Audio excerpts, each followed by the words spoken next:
Hello everyone, this is a public education video podcast.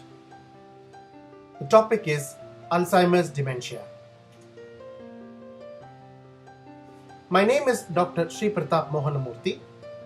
I am a consultant psychiatrist with 14 to 15 years of clinical work experience in psychiatry.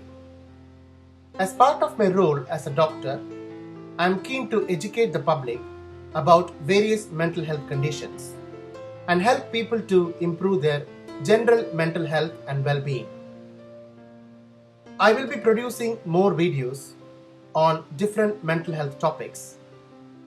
These are not prepared for commercial purposes and should be used only for public education purpose. Please view them whenever you have the time. You may email me on drsreeprathap@gmail.com for comments, queries, and suggestions for improvement. The first topic that I'm going to discuss today is Alzheimer's dementia, and this podcast is the first part on this topic. Why am I talking about dementia? Dementia is a disease of older adults.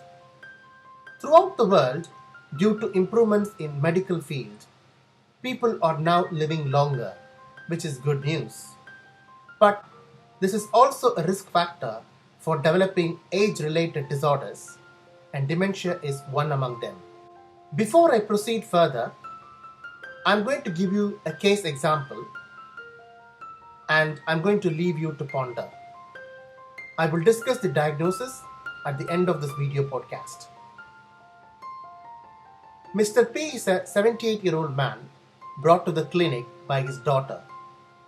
She reported that her father's memory is progressively getting worse over the last 1 year or so. His short-term memory is poor and he has difficulty remembering names of friends and family members. He is not remembering to pay his bills and needs help from his daughter with washing and ironing, etc. What do you think is his problem? We'll discuss the diagnosis in the end. Now, today's topics for discussion include what is dementia and what is Alzheimer's type of dementia? How common is this condition? How does it progress? And what are the symptoms and different stages of dementia? What is dementia?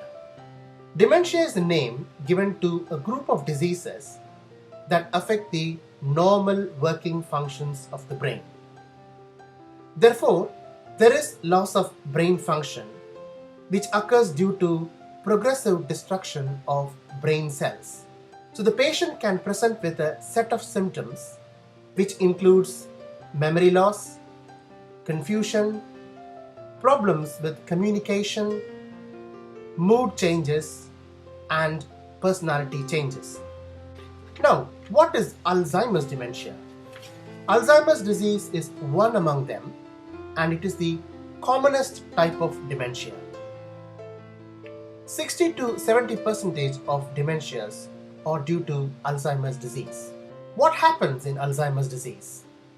Everyone loses brain cells as they get older. But in people with Alzheimer's disease, this process is more severe and rapid than normal aging. This occurs due to destruction of brain cells. Why does this happen? Why do brain cells get destroyed so rapidly? This area is still under research, but there are problems identified both in the chemistry and structure of the brain. There are two important theories. One theory supports that people with Alzheimer's disease have shortage of some chemicals in the brain. This is called acetylcholine. This chemical is involved with the transmission of messages within the brain cells. When the level of this chemical goes down, The transmission of messages is affected. Therefore, people can present with memory loss and confusion. The second theory states that there are abnormal proteins that develop in the structure of the brain. These are bad proteins and they lead to further destruction and death of brain cells. Next question that people often ask me is, Doctor, is this progressive? Although the onset of this illness tends to be gradual, unfortunately, it's a progressive condition. The illness cannot be halted or reversed. The part of the brain that deals with memory is usually affected first. So patients become increasingly forgetful, and slowly other parts of the brain are also affected. In the later stages, people may develop problems with their speech or undertaking practical tasks. How common is this condition? Dementia affects 5% of people over the age of 65. However, the number of people developing dementia doubles every 5 years after the age of 65. So, say at the age of 80, 20 to 25% of people would have developed dementia. This is 1 in 4 or 1 in 5 of older adult population. Both males and females are affected. Although it mostly affects people over the age of 65, it can also occur in young people. Now let's look at the different stages of dementia and their presentation. The first stage is called as mild dementia or early stage. In the early stages, a person with dementia often appears confused and forgetful about things that have just happened. So the main problem is short-term memory loss, and they may not remember things that happened few minutes or few hours or few days earlier.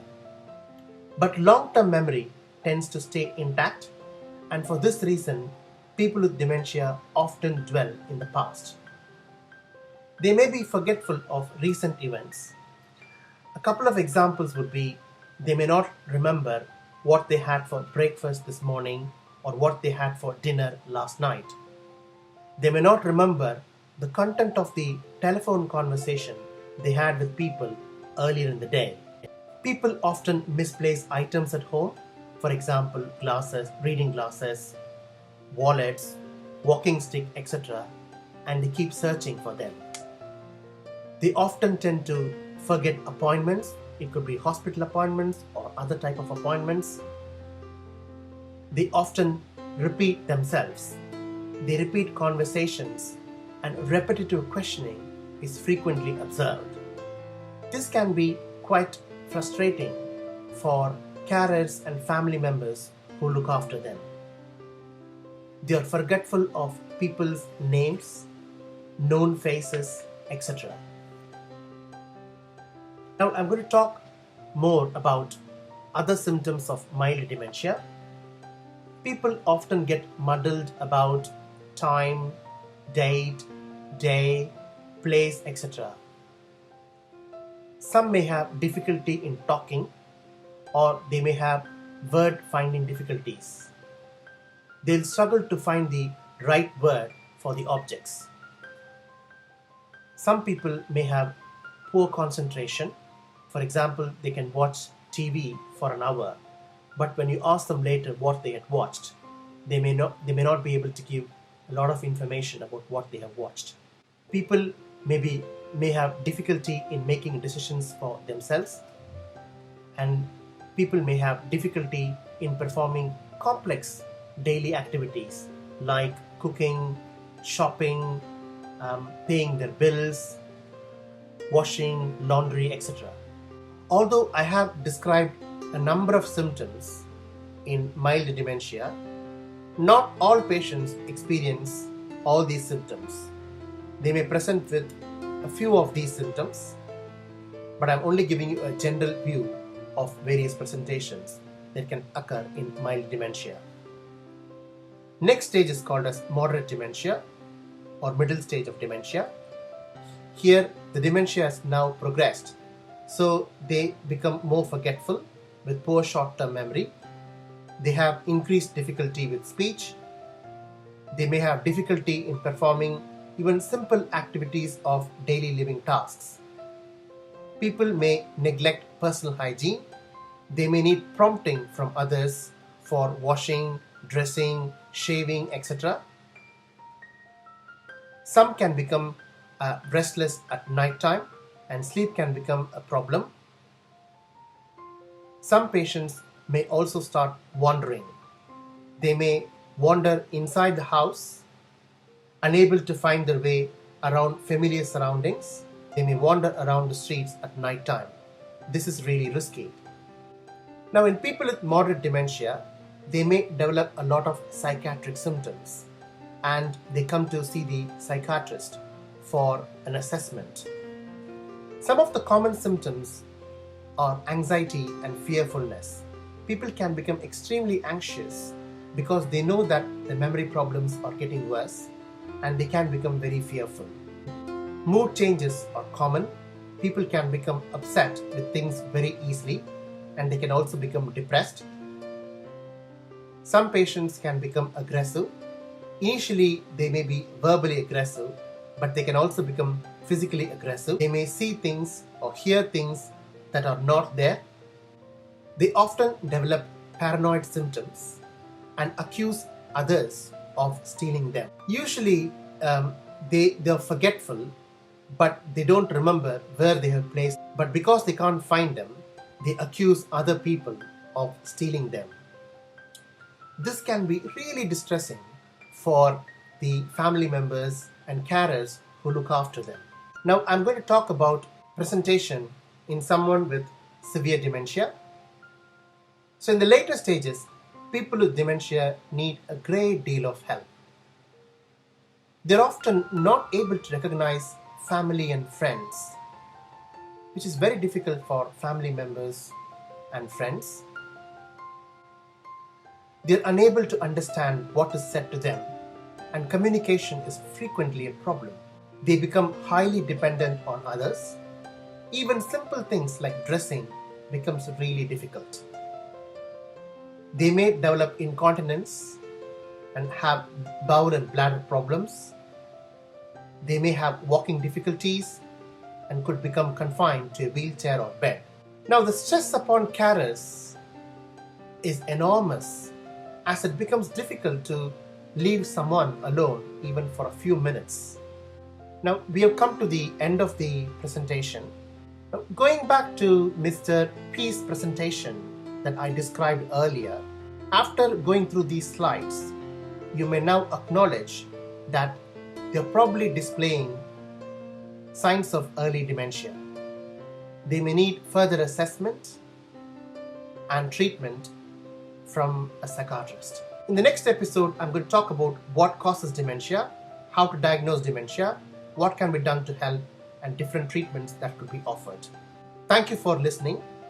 For comments and queries, please email me on drsreeprathap@gmail.com.